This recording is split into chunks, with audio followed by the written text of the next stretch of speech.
Reverend Andrea here for your Wednesday Faith Lift. This month's theme in July is Let Freedom Ring. And so thinking about freedom, for me, sometimes freedom really comes when I learn how to let go of things. And many of you who know me may know that I'm not very good at letting go of things. I have way too many things in my house, and I have way too many things in my mind. And sometimes your house can be an expression of your mind or your consciousness. But getting rid of things is a whole different talk. But sometimes when we have a lot of things in our house, and especially if there's a mess, we clean it up. And over a lifetime of experiences, we often build up certain beliefs based on things that have happened to us in the past that can clutter up our consciousness, and it can make us limited in the way that we can express joy in our lives because we have this weird mess. I've been listening to Michael Singer lately, who wrote The Untethered Soul, and he has one called Living Untethered. So some of these ideas I should credit to him, but it's very science of mind as well, that we're always trying to reveal that hidden belief that limits us. How do we do that? Well, one of the things that we do a lot when we're walking through the world is we try to make the world conform to what makes us comfortable, because we don't like being uncomfortable. And we often have a way of noticing things we don't like, a lot more than the things we do like. So in Science of Mind teachings, we try to emphasize gratitude and joy and things that we enjoy to bring our vibration up rather than constantly focusing on the negative. But when we do focus on the negative and we get upset, rather than trying to control the outside world to conform to what you want, why don't we shift our consciousness so that we can be happy with whatever's happening in the outside world? You know why? Because we can't control the outside world. We can't go around making people like marionette puppets do whatever we want to make us happy, right?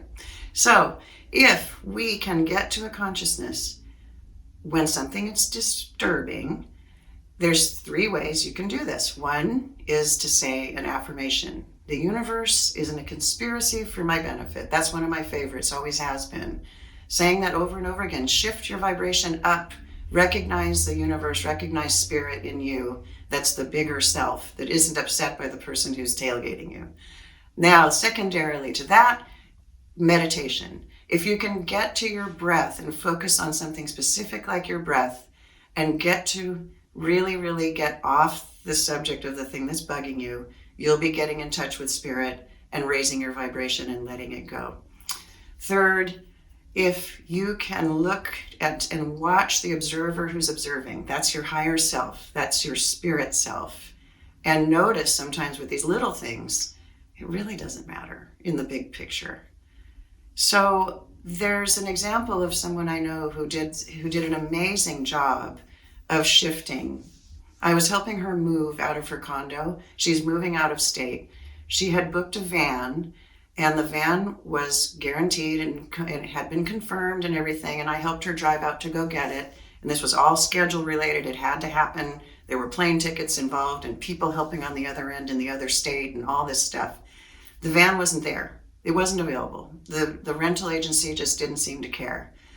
So rather than stew over it forever, now she did allow the emotions out. I'm not telling you to deny your emotions. You got to let them out. But rather than stewing, she did cry a little bit, and then we looked at a couple of options. Didn't work. We couldn't force it. Couldn't force the external world to do what we wanted. So we thought about what's next. What's the next step? What can we do? She changed her plan.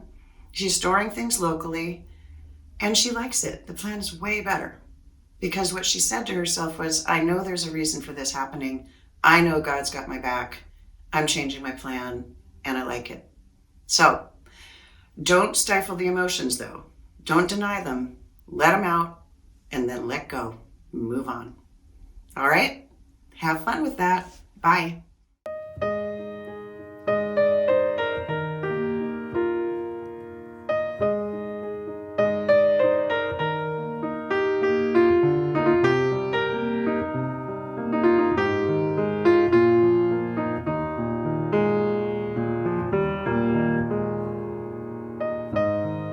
Out on my own tonight, I thought this one was right. in love's fading light.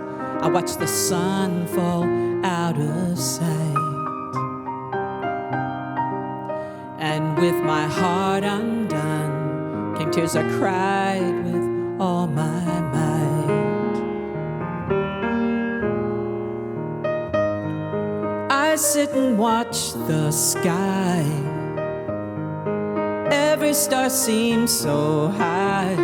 Then I wonder why someday we all must say goodbye. How many times have you let yourself feel the fire? Standing so close to the heat of love's desire.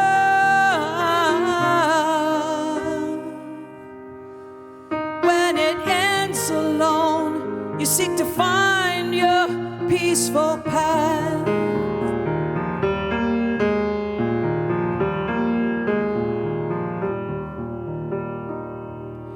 God is creator of love and light. Its wisdom speaks to me. Let go the past, be in the here and now. You can walk alone and walk a peaceful path. How many times do you let yourself get inspired? How many times do you follow your heart's desire?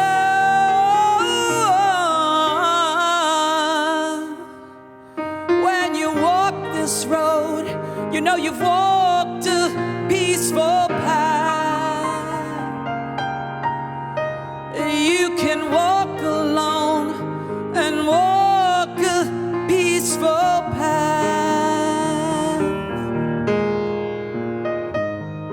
Out on my own tonight. This time it feels so right. Love's fading light, so bright it fills the sky. And with this love inside, I'm gonna walk a peaceful path. How many times do you let yourself get inspired?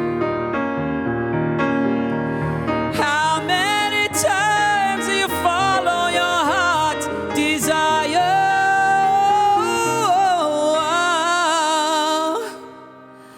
When you walk this road, you know you've walked a peaceful path. Yes, you can walk alone and walk a peaceful path. Peaceful path. Peaceful path. Peaceful path.